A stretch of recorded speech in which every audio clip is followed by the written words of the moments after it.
Сәлем достар. Күріштің көмегімен асқазаныңызды тазартыңыз.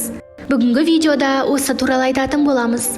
Видеоны қарамас бұрын менің каналыма тіркеліп кетіңіз. Күріштің асқазанға пайдасы мол екенін бәріңіз жақсы білетін шығарсыздар. Ол асқазанды түрлі зәр, уытты сақтайтын тағам түрі. Сол себепті тері де тазарып, бауырдың жұмыс жасау қызметі мен зат алмасу процесі жақсарады. Бүгін біз сіздердің назарларыңызға Тибет даналардың керемет бір әдісін ұсынғымыз келіп отыр.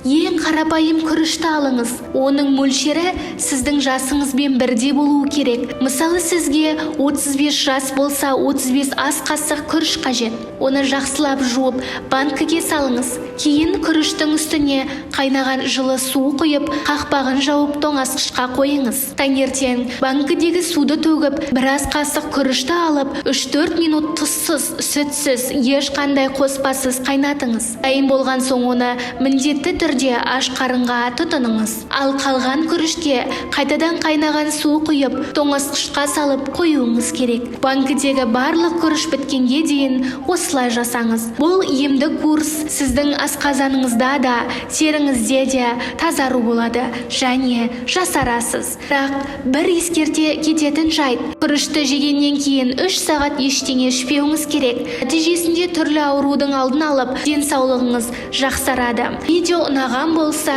лайк басып, комментарий жазып, каналыма тіркеліп кетіңіздер.